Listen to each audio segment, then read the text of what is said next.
Estava eu assistindo Fallout, a série, e tava tudo muito bonito, muito bem atuado, só tinha um pequeno probleminha. Não tô entendendo nada, menor. Acontece que eu nunca joguei Fallout. Temos 3 opções de protagonista: Albert Cole, Max Stone e Natalia Dubrovsky. Escolhemos a moça porque a protagonista da série também é uma moça, então imersão. Montamos uma build toda esquisita usando como base o guia restrito de sobrevivência do morador do Vault. Infelizmente a versão física estava custando 1 bazilhão de dinheiros, então meio que tivemos que nos contentar com o PDF que estava disponível na página da Steam. Até que é uma leitura surpreendentemente interessante. Me pergunto se chegaram a imprimir o guia de como cozinhar ratos. Parece que o chip de água da nossa espelunca quebrou e por algum motivo nós teremos que ir atrás de outro. Nos chutaram de casa com as roupas do corpo e uma pistolinha michuruca para enfrentar o mundo. Ou nesse caso, uma legião de ratazanas. Passamos aproximadamente 1 hora matando ratos, tentando entender os controles e andando aleatoriamente por sei lá que espécie de lugar era para ser esse. Ah, sim, o gosto da radiação pela manhã, minha parte favorita do dia.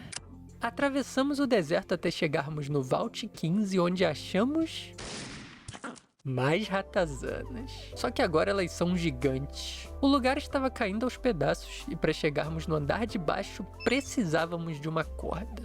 Passamos por uma cidade aqui perto, então provavelmente deveríamos ter ido para lá primeiro.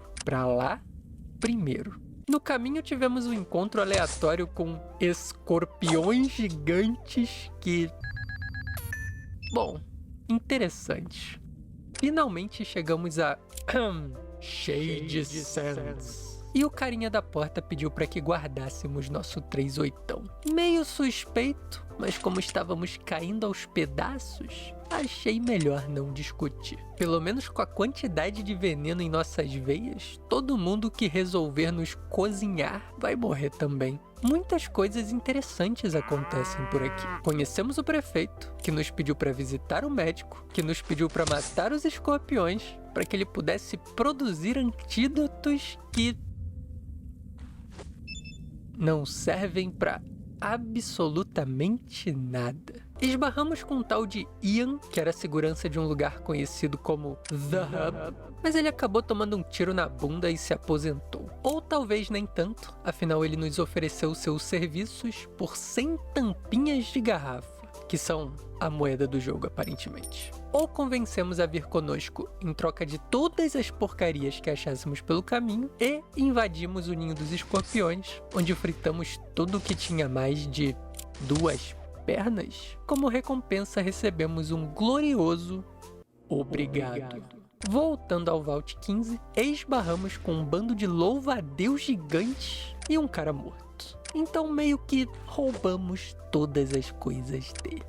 Não julguem. Pulamos pelo poço, achamos mais ratazanas gigantes e a sala de controle havia sido soterrada por toneladas de pedregulhos. Então teremos que procurar o tal do chip em outro lugar. E uma tal de Tandy foi sequestrada por um bando de saqueadores, então lá fomos nós atrás da moça. Temos esses carinhas chamados cães que sequestram pessoas. Eles concordaram em trocar a Tandy por todas as porcarias aleatórias que estavam na nossa mochila. Levamos a moça de volta para a cidade e parece que ela era filha do prefeito, então agora sim ganhamos alguma coisa. Quer dizer então que eles podiam ter nos recompensado esse tempo todo e só não queriam. Interessante. De qualquer forma, voltamos para empacotar todos os cães, porque vender pessoas não é muito maneiro. Os cães, não os cães. Os cães estão bem. É, meu amigo, você morreu como viveu, como um tremendo incompetente. Essa é a maior cidade do mundo, segundo esse cara. Temos caravanas, lojas de armas, um cassino, outra loja de armas, uma loja normal e um maluco completamente suspeito que vende produtos químicos dentro de um depósito abandonado. Curioso. Perguntamos aos populares se eles tinham o tal do chip e um dos polícia nos disse para procurarmos os mercadores de água. Bastante sugestivo, não? Apesar dos mercadores não terem um chip, eles ofereceram entregar água para o nosso vault por 2.000 tampinhas. Isso nos dá aproximadamente 100 dias a mais para resolvermos a questão da água. Talvez seja meio tarde para dizer, mas temos tempo para fazer esse negócio. Inicialmente tínhamos 150 dias, mas passamos 57 deles andando aleatoriamente por aí. Como estávamos oficialmente falidos, fomos tentar a sorte no cassino e, bom, talvez a habilidade de apostador exista por um motivo, né? Lembrem-se, meus consagrados, a casa sempre vence. Não sejam otários. Eles nos disseram que talvez tivesse um chip em Necrópolis, o que não parece ser um lugar muito amigável, mas teremos que ir para lá de qualquer jeito. O único problema é que não fazemos ideia de onde isso fica, então fomos buscar informações na Barraca da Iguana. É um lugarzinho mó simpático que fica no meio da cidade e eles vendem uns espetinhos de carne de gente. É claro que é carne de gente. O que mais um vendedor suspeito num deserto radioativo estaria vendendo? No meio do mais absoluto nada, achamos esses carinhas. Num primeiro momento achei que era tipo um povo robô maneiro do futuro, mas são só uns esquisitos em armaduras gigantes. Um deles, porém, nos disse que falaria sobre o chip se nós nos juntássemos a eles, então pensei, por que não? Para podermos ser aceitos, temos que ir até o The Glow e trazer alguma parafernália tecnológica de lá. Só temos 2 probleminhas. São 36 dias de viagem e o lugar é completamente radioativo. Voltamos ao maluco suspeito do depósito e compramos todas as porcarias anti-radiação que conseguimos carregar. Uma pequena observação é que talvez devêssemos ter usado os bagulhos antes de chegar porque, bom, fazer o quê? Para descermos, precisávamos de mais uma corda, que aparentemente é o item mais valioso desse jogo, e as coisas não pareciam muito maneiras por aqui. Mas tinha um computadorzinho piscando, então provavelmente era para lá que deveríamos ir. Passamos por um monte de gente morta, achamos um cartão de acesso para o 2º andar e um disco que provavelmente era o que a Irmandade do Aço queria de volta. Tinha mais coisa lá para baixo, mas achei melhor irmos embora porque já estávamos começando a brilhar esquisito. Surpreendentemente fomos aceitos e nos juntamos a Brotherhood of Steel, que apesar do nome também aceita moças, evidentemente. Pois bem, acontece que eles tinham sim um chip de água. Mas eles jogaram fora. Levamos o tal do disco para a doutora Vri e nos ensinou a usar o computadorzinho. Após ler todo o relatório de autópsia dos supermutantes, seja lá o que isso queira dizer, descobrimos que eles não podem se reproduzir naturalmente e a única forma de se criar mais é transformando humanos usando um bagulho chamado Forced Evolutionary Virus. O problema é que pessoas normais viram mutantes burros porque a radiação já depenou o DNA de todo mundo. Mas adivinha quem seria uma cobaia perfeita para virar um super mutante? Nos deram um monte de tralhas e até nos ofereceram uma das armaduras, mas com todo respeito, esse bagulho é feio que dói. Tem até um médico que faz cirurgias para aumentar nossos atributos. E essa seria uma excelente informação para se ter no começo, porque acho que colocamos pontos demais onde não deveríamos. Pelo menos agora temos incríveis 4 de força, então é melhor que nada. Quem diria que o lugar chamado Cidade dos Mortos era uma cidade cheia de mortos? Revolucionário. Passamos dias tentando descobrir como passar pelos escombros e tínhamos que clicar nas tampas dos bueiros para descer pelos esgotos. É mais complicado do que parece. Eles falam. Acontece que os ghouls, esses carinhas aqui, são só pessoinhas afetadas pela radiação. Gostaria de ter descoberto isso antes de exterminar metade da cidade, então desculpa aí, meu patrão. Eis o dilema. Embaixo da cidade temos o Vault 12, que tem um chip de água. Porém, sem ele, os ghouls vão morrer. E como já matamos metade da população, não seria muito legal matar o resto. Então fizemos um acordo. Eles nos dariam o chip em troca de consertarmos a bomba de água da cidade. A primeira coisa que precisamos são peças de reposição que estão jogadas no ninho das ratazanas. Não é nada muito complicado,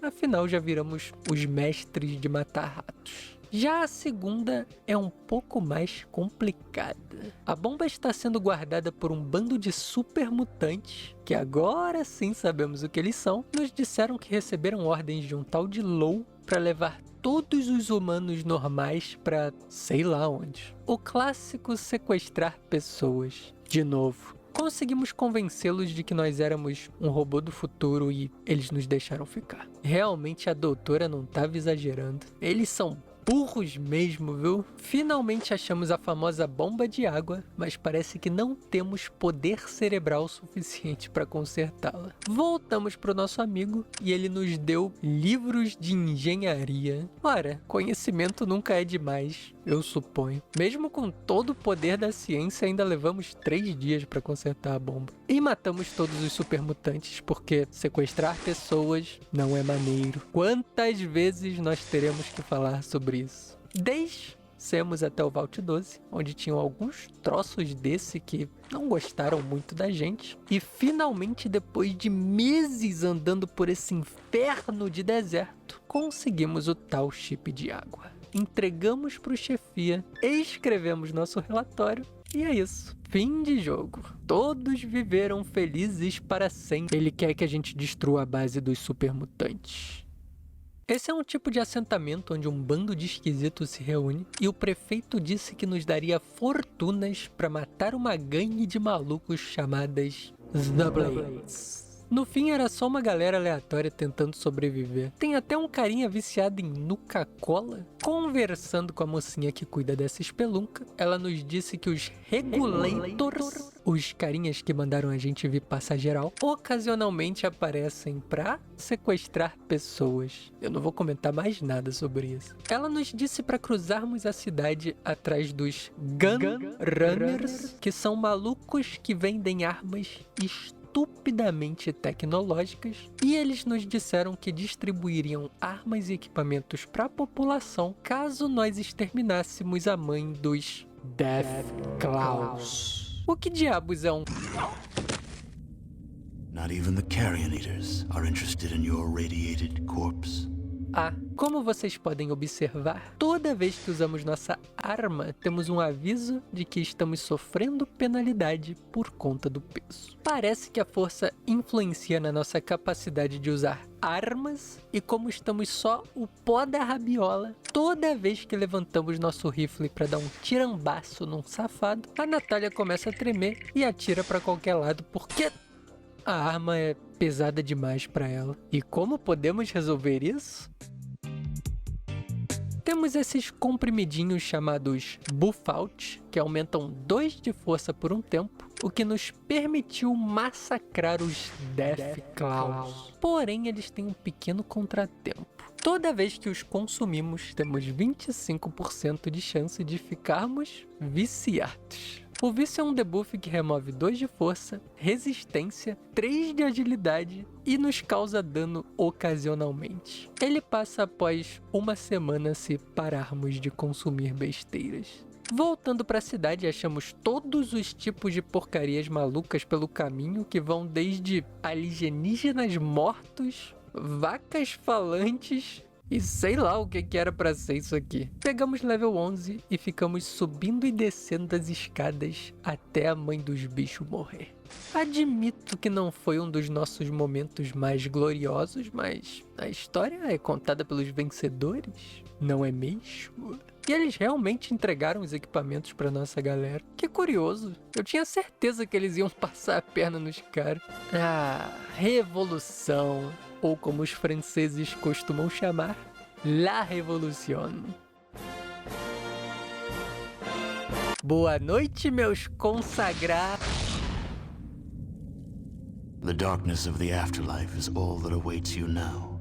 Tentamos usar nossas não tão incríveis habilidades de hackear bagulhos para desativar todas as portinhas de segurança, mas meio que falhamos miseravelmente. Passamos as 4 horas seguintes explodindo mutantes e andando de um lado para o outro, até que descobrimos que podemos desativar os escudos por alguns segundos usando a habilidade de reparo. Infelizmente somos podres nisso, então sempre levava uma eternidade. Conhecemos o tal do Low e ele nos fez uma proposta muito interessante: entregar a localização do nosso Vault e virar super mutante ou morrer. Como o X9 não dura, recusamos formalmente e fomos torturados e presos. Eles roubaram todas as nossas porcarias, mas ainda temos a tal da malandragem. Fugimos da cadeia, roubamos uma das armas dos mutantes, porém dessa vez conseguimos acessar o computer para ativar o sistema de autodestruição. Mas que coisinha conveniente, vocês não acham?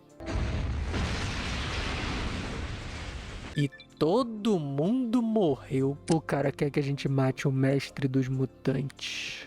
Fomos até a igreja, onde conhecemos as crianças da catedral, que só tem velho. Fizemos amizade com o tal de Morpheus, que nos levou para falar com o mestre. Tu é feio que dói, hein, bicho? Ele nos contou o seu plano maligno de evoluir a raça humana para super mutantes inteligentes usando o tal do FEV, porém um pequeno, minusclinho e quase insignificante detalhe é que o vírus acabou sofrendo a mutação que torna os mutantes estéreis, então o plano dele meio que não tinha futuro. Literalmente. Num primeiro momento ele não botou muita fé nas nossas palavras, porém apresentamos todos os dados da autópsia que a doutora Vri nos entregou. But it cannot be. This would mean that all my work has been for nothing. A failure! E ele simplesmente desistiu da vida e se explodiu. E o supervisor disse que não poderíamos ficar, porque seríamos uma má influência para as pessoas quererem sair e explorar o mundo. Então, apesar de termos feito absolutamente tudo o que nos foi pedido, fomos expulsos do Vault e agora temos que sobreviver no meio do nada, comendo pão com rato radioativo. Então aí está. Fallout é uma série que fala sobre um monte de porcaria que não tem absolutamente nada a ver uma com a outra. Eu acho que entendo menos agora do que quando começamos. O único arrependimento foi não ter aceito a proposta do Low para virar super mutante, porque todo mundo no Vault 13 é um otário. Mas o jogo é legal. Adeus.